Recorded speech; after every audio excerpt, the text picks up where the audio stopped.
Hello everyone, welcome to my channel. Keep it simple but significant. I am your host Sasi. Let us start today's discussion.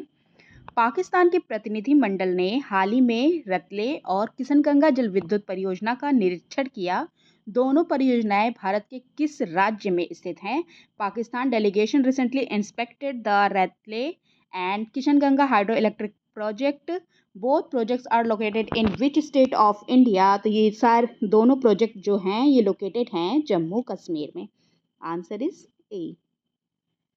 Recently, in which state school in a box kits will be given to children in flood relief camps? तो school in a box kits children को दिया जाएगा flood relief camp में। कहाँ पे? असम में। Answer is C.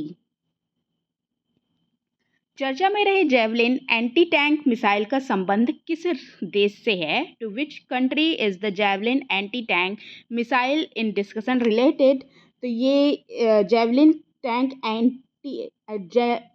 Anti tank missile का संबंध है अमेरिका से और ये फायर एंड फॉरगेट टेक्निक पर बेस्ड है। सुबोर्नो इसाक बारी दुनिया के सबसे कम उम्र के ग्रेजुएट बने हैं। उनकी उम्र कितनी है? Suborno Isaac Bari has become the world's youngest graduate. How old he is? तो ये कितने साल के हैं? 12 साल के हैं।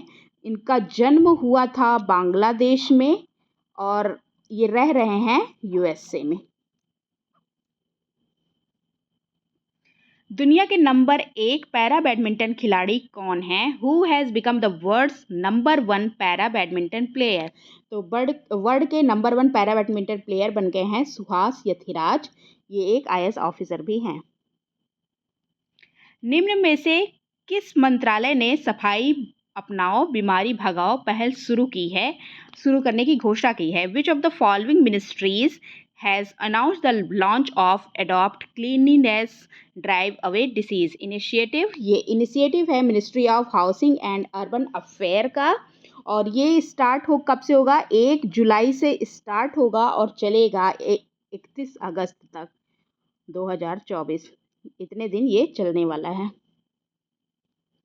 नाटो के अगले महासचिव के रूप में किसे नियुक्त किया गया है? Who has been appointed as the next secretary general of NATO? तो नाटो के जो महासचिव बने हैं, कौन बने हैं? ये बने हैं, इनका नाम है मार्क रूटे और इनका कार्यकाल स्टार्ट होगा 1 अक्टूबर 2024 से। नेशनल ह्यूमन राइट कमीशन के महासचिव कौन है जिनका कार्यकाल 1 साल के लिए बढ़ाया गया है? Who is the secretary general of national human right commission whose term has been extended for 1 year? तो एक्सटेंड किया गया है इनके टर्म को, मतलब नेशनल ह्यूमन राइट कमीशन के महासचिव के टर्म को, और इनका नाम है Bharat Lal. Answer is D. Bharat का पहला global centre for enterprise risk management किस राज्य में स्थित है? India's first global centre for enterprise risk management has been set up in which country? तो ये किस जगह पे है? ये है ओडिशा में। Answer is C.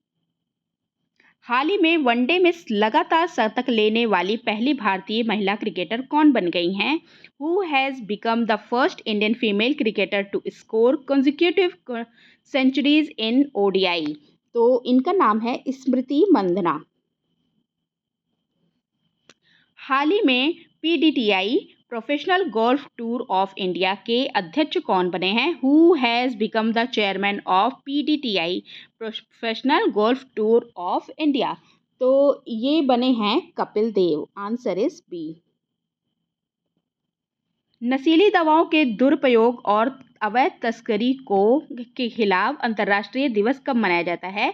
When is international day against drug abuse and illicit trafficking observe?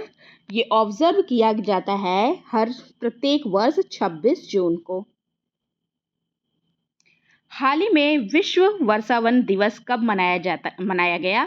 When was world rain forest day celebrated? World rain forest day celebrate किया गया 22 जून को। ओके, और पहली बार ये सेलिब्रेट किया गया था 2017 से, और 2017 से अब तक ये हमेशा हर साल सेलिब्रेट किया जा रहा है 22 जून को। अमेरिका के द्वारा किस देश को गैर नाटो सहयोगी घोषित किया है? Which country has been declared a NATO non NATO ally by the US? Non NATO ally है और ये यूएसए के द्वारा घोषित किया गया है, ये है केन्या। हाल ही में 18वीं लोकसभा के अध्यक्ष कौन बने हैं? Who has become the speaker of 18th Lok Sabha? तो 18th लोकसभा के स्पीकर बने हैं ओम बिरला। ये 17th के भी थे और अब 18th के भी बन गए हैं। और लीडर ऑफ अपोजिशन बने हैं Rahul Gandhi. Which African country cancelled IMF tax on citizens after massive protest? तो मैसिव प्रोटेस्ट के बाद IMF टैक्स को कैंसिल किया है किस अफ्रीकन कंट्री ने? तो ये अफ्रीकन कंट्री है केन्या। विलन मीडिया को one world media press freedom award 2024 दिया गया। इसका संबंध किस देश से है? Bilan media has been given one world media press freedom award 2024। It belongs to which country? तो it belongs to Somalia. Recently, which UT has become the first administrative unit to achieve full functional literacy under the उल्लास नव भारत साक्षरता कार्यक्रम? उल्लास नव भारत साक्षरता कार्यक्रम के तहत full functional literacy को अचीव किया है कौन सी यूनियन टेरिटरी ने? तो ये यूनियन टेरिटरी है लद्दाख। यहाँ 97% तक की लिटरेसी को अचीव कर लिया गया है। केरला के विधानसभा में केरल का नाम बदलकर केरलम करने वाले विधेयक को पारित किया गया है। राज्यों का नाम किस अनुच्छेद के तहत बदला जाता है? Kerala assembly pass the bill changing the name Kerala to Keralam. Under which article the name of state is change? तो ये आर्टिकल होता है article 3। Saipan island recently seen in news is located in which ocean? तो सैपान आइलैंड जो कि news में है ये लोकेटेड है पैसिफिक ओशन में। Answer is D. That's all for today. If you like my video, please do like, comment, share and subscribe. Thank you.